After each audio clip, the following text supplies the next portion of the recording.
दोस्तों इस वीडियो में समझेंगे कौन से स्टॉक ऑप्शंस पे हम लोगों को नज़र रखनी है। जैसे कि मैंने आपको पिछले वीडियो में बताया था दोस्तों सेल के बारे में।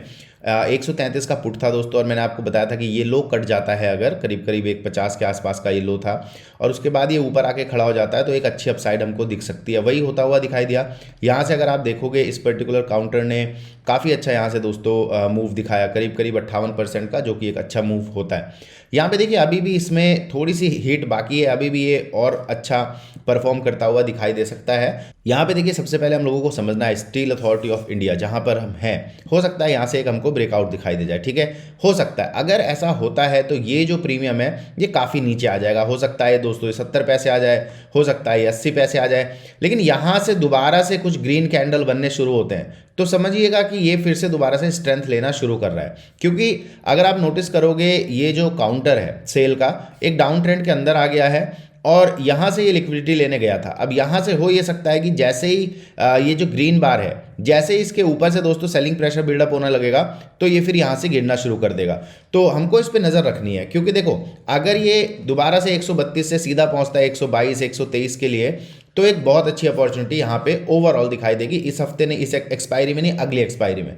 तो दोनों एक्सपायरीज पे तो इस पे तो नज़र रखिए, साथ में इसकी जो अगली एक्सपायरी है नेक्स्ट मंथ की एक्सपायरी है, जनवरी की एक्सपायरी है, उसमें भी ये प्रीमियम जो है ये ऑप्शन जो है वो काम करता हुआ दिखाई दे सकता है। तो इस पर नज़र जरूर रखिएगा, वॉच लिस्ट पे जरूर रखिए, क्योंकि देखो वॉच लिस्ट पे चीज़ें होंगी तो आपको दिखेगा कि हाँ एक्चुअली में क्या हो रहा है, किस तरीके से मूव हो रहा है, और इससे आप सीखोगे भी और आपको समझ भी आएगा कि हाँ भाई स्टॉक ऑप्शन मूव किस तरीके से करते हैं, क्योंकि स्टॉक ऑप्शंस के मूव करने का तरीका थोड़ा सा अलग होता है। ठीक है, तो इसको जरूर समझिएगा। दूसरा जो स्टॉक ऑप्शन है वो है दोस्तों power grid corporation of India.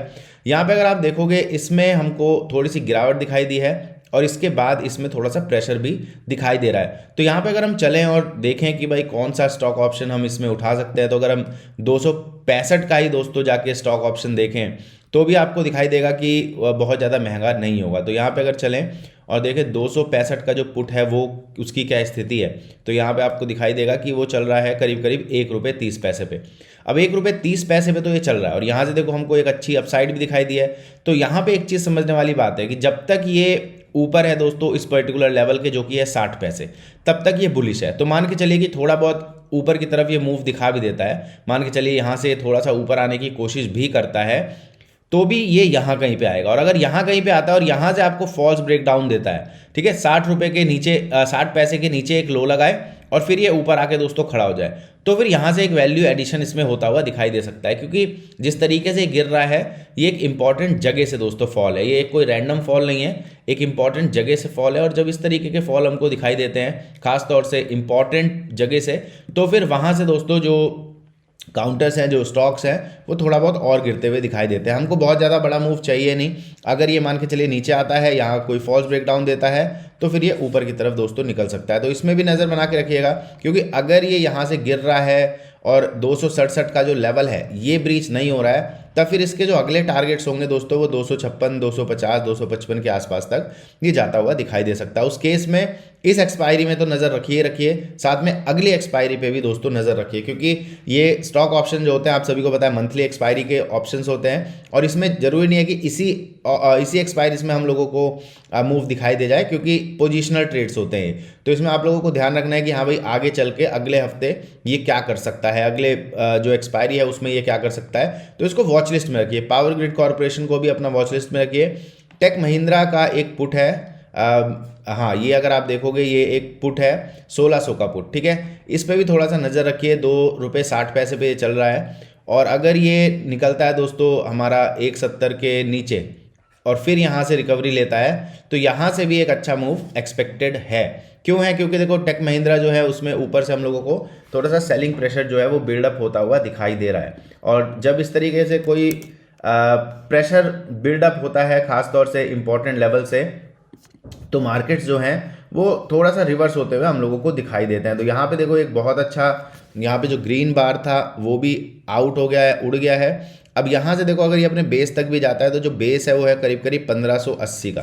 तो अगर 1580 की तरफ ये चला जाता है, तो चल रहा है अभी 1612, और अगर ये 1580 चला जाता है तो इसकी जो वैल्यू है दोस्तों बहुत अच्छी क्रिएट हो सकती है। ठीक है, यहाँ पे सीधा नंबर मैं देखो दे नहीं सकता हूँ, क्योंकि फिर वो चैनल पे स्ट्राइक लगने लगती है। तो यहाँ पे आपको ध्यान रखना है कि अगर ये यहाँ से दोस्तों गिरना शुरू करता है और अगर ये 1570 की तरफ चला जाता है, तो ये जो प्रीमियम है आपको फिर इन लेवल्स तक जाता हुआ दिखाई दे सकता है, क्योंकि प्रीमियम इसमें दोस्तों ऐड होना शुरू हो जाएगा। फिर कहूँगा इस एक्सपायरी में तो नज़र रखिए, साथ में अगली एक्सपायरी पे भी आप लोग नज़र रखिएगा, क्योंकि देखो अभी क्या हो रहा है ना कि एक्सपायरीज में खासतौर से जो प्रीमियम्स है उनमें वो नहीं दिखाई दे रहा, वॉल्यूम नहीं दिखाई दे रहा है, क्योंकि आपको पता ही है कि भाई अभी छुट्टियां हैं तो बहुत ज़्यादा वॉल्यूम जो है वो नहीं है। तो आप देखोगे बीच बीच में आपको कुछ इस तरीके के फेज दिखाई दे जाते हैं जहां पे जो स्टॉक ऑप्शन है वो बिल्कुल रुक जाता है, कुछ करता हुआ दिखाई नहीं देता। ऐसे में खरीदना बेचना थोड़ा सा मुश्किल हो जाता है। तो यहाँ पे ध्यान रखिएगा, अगर आप अगली एक्सपायरी के लिए भी देख रहे हो तो ये नीचे आए थोड़ा सा और फिर हम लोगों को बाउंस दिखाए, तब फिर एक अच्छी दोस्तों इसमें अपॉर्चुनिटी दिख सकती है। ठीक है, तो जब तक ये 1625-30 के नीचे नीचे है तब तक ये बियरिश ही है। तो अगर कोई बाउंस आता है तो उस बाउंस में नीचे के लिए पोजीशन बनाना फिलहाल ज़्यादा दोस्तों इसमें समझ आता है। ठीक है, तो ये जो तीनों प्रीमियम्स है इस एक्सपायरी का तो वॉच लिस्ट में लगाओ, साथ में अपना नेक्स्ट एक्सपायरी है उसमें भी अपनी वॉच लिस्ट इसमें ज़रूर लगा के रखिए। ठीक है, यहाँ पे देखो जो आपका सिल्वर है वो भागा जा रहा है, और मैं आपको बता भी रहा था जब मैंने पिछला वीडियो बनाया था कि इसको शॉर्ट नहीं करना है, अभी इसमें सिर्फ बाइंग ही रहेगी, शॉर्ट नहीं करना है। लेकिन ये भी ध्यान रखिए कि बिल्कुल ऊपर जाके इसमें अटक ना जाए।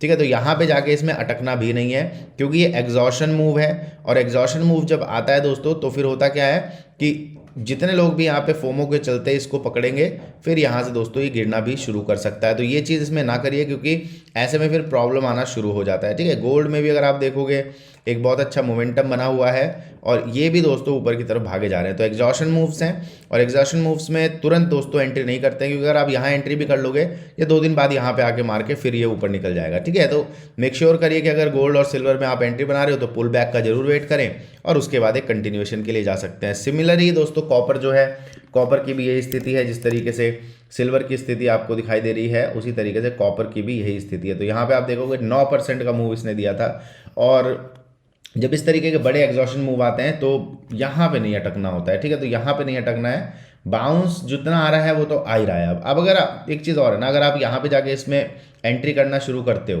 तो एग्जिट कहाँ है, तो ये एक बड़ा प्रॉब्लम है कि आपको ये नहीं पता कि एग्जिट कहाँ है। तो एग्जिट जब हमें पता ही नहीं है तो क्या पता हम यहाँ अटक जाएं जाके और फिर ये गिर जाए, है ना, क्या पता हम यहाँ चले जाएं और ये ऊपर चला जाए। तो जब एग्जिट नहीं पता होता लोग तुक्का मारते हैं। तुक्का क्या मारते हैं मैं आपको बता देता हूँ कि भैया 1500 चला जाएगा, ये कोई कहेगा 1800 चला जाएगा, ये तुक्का है। तुक्का इसलिए है क्योंकि अनचार्टेड टेरिटरी में ये है। ठीक है, अब अगर आप इसमें फिबोनाची भी लगा दो, कई लोग फिबोनाची लगाते हैं चार्ट टारगेट्स मेजर करने के लिए, तो यहाँ पे अगर आप देखोगे ये जो फिबोनाची का जो लेवल है मैक्सिमम लेवल 2 होता है, जो कि 1125 पे था। ठीक है, वो लेवल भी ब्रीच हो चुका है। तो अब इसके ऊपर ये अनचार्टेड है, मतलब कि आप एक नंबर दोस्तों यहाँ पे प्रिडिक्ट नहीं कर सकते कि किस नंबर पे ये जाएगा। ठीक है, और ऐसे में क्या होता है लोग अजीबोगरीब तुक्के मारते हैं कि भाई 1800 चला जाएगा, जैसे सिल्वर को कोई कह रहा है 4 लाख चला जाएगा, और कोई कह रहा है गोल्ड चला जाएगा 2.5 लाख चला जाएगा, 3 लाख चला जाएगा। तो ये ऐसे नंबर दिए जाते हैं, उसके पीछे का जो कारण होता है वो ये होता है कि अगर कोई आपको जैसे 3 लाख का टारगेट दे रहा है, वो पता है आपको क्यों दे रहा है, क्योंकि आप 3 लाख का सुनते हैं आपके दिमाग में कैलकुलेशन आ जाएगी, आपको 1.5 लाख रुपए सस्ता लगेगा। समझ रहे हो, 3 लाख अगर कोई कह देगा कि हाँ ये 3 लाख तक जाएगा तो आपको 1.5 लाख सस्ता लगेगा, ये होता है। तो अगर आप यहाँ पे 1.5 लाख पे जाके इसको खरीद रहे हो तो आपको ये जस्टिफाइड लगेगा कि हाँ यार 3 लाख जाना है तो 1.5 लाख तो कुछ है ही नहीं। अब आप 1.5 लाख पे खरीद लोगे और ये सीधा गिर जाएगा।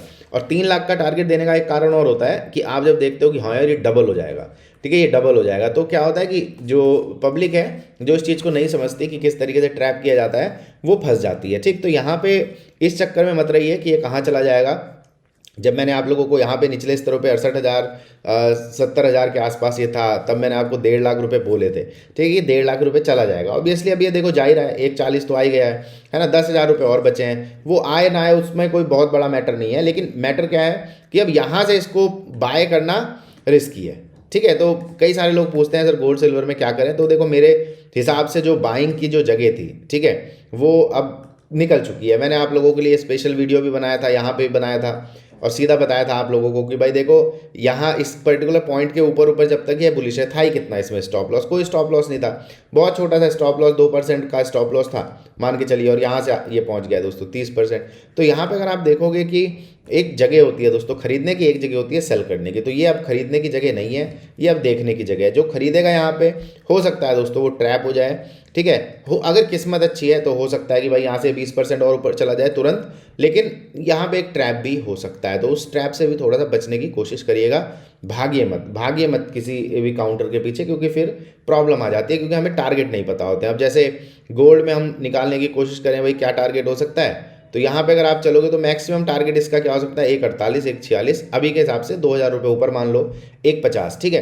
तो अभी देखो एक रेजिस्टेंस लेवल आपका ये बैठेगा फिबोनाची के हिसाब से, ठीक है, 141, और फिर उसके बाद अगर ये लेवल ब्रीच हो जाता है तब जाके हम लोग 146,475 का जो लेवल है उस लेवल पर हम लोग आके बैठ जाएंगे। ऑब्वियसली बिल्कुल वहीं पे टच नहीं होता, और ऊपर भी जाएगा तो 150 आपको मिल जाएगा अगर आप इस ट्रेंड को भी लेके चलो तो, ठीक है। तो अब हम लोग बहुत ही ऐसी जगह पे पहुंच रहे हैं जहां से एक करेक्शन की गुंजाइश करी जा सकती है, ठीक है। आएगा नहीं आएगा वो देखने वाली बात है, लेकिन एक करेक्शन की गुंजाइश करी जा सकती है। तो गोल्ड सिल्वर वाले जितने भी हैं जो भी मेरे से सवाल कर रहे थे, थोड़ा सा ध्यान रखिए, एग्जॉशन मूव है, मूव मिल जाएगा, लेकिन रिस्क भी उसी हिसाब से फिर आपको दिखाई देगा, ठीक है। मिलते हैं अगले वीडियो में। अगर कंटेंट पसंद आया है दोस्तों तो चैनल को जरूर सब्सक्राइब करिए, क्योंकि हमें इससे मतलब नहीं होता दोस्तों कि कौन चीज़ कितनी ऊपर जाएगी, ये प्रिडिक्शन करके हमें कुछ नहीं होता। मेन ये होता है कि जो रिटेल ट्रेडर है दोस्तों वो प्रोटेक्टेड रहना चाहिए, उसको वो इन्फॉर्मेशन मिलनी चाहिए जिस इन्फॉर्मेशन का वो इस्तेमाल करे, और उस इस्तेमाल करने में भी वो चीज़ ध्यान रखे कि मेरा रिस्क कितना है, मेरा जो कैपिटल है वो कितना ज़्यादा रिस्क पर है। ये नहीं कि बस भागा चला जाएगा ऊपर या नीचे चला जाएगा और इसके चलते आप पंप कर दो रिटेल इन्वेस्टर को, और उसके बाद क्या कर दो, उसका कैपिटल जो है वो ख़त्म करवा दो। तो हमारा ये बिल्कुल पर्पस नहीं होता। हमारा पर्पस ये होता है कि एक अपॉर्चुनिटी है, उस अपॉर्चुनिटी में कितना रिस्क है और कितना रिवॉर्ड है, हम ये चीज़ समझ के चलते हैं। कि अगर रिस्क मान लो 2 पैसे का है और रिवॉर्ड 1 रुपये का है, या ये 2 रुपये का रिस्क है और रिवॉर्ड 10 रुपये का है, तो मैं आपको यहाँ पे अपॉर्चुनिटी जरूर बता दूंगा। लेकिन अगर मुझको ये लगेगा कि भाई देखो रिस्क 2 रुपये का है और रिवॉर्ड भी 2 रुपये का है, तो फिर मैं आपको कहूँगा नहीं। और या मुझे लगेगा देखो यहाँ पे रिस्क 10 रुपये का है और रिवॉर्ड का पता नहीं, तो मैं आपको कहूँगा भैया नहीं। क्यों?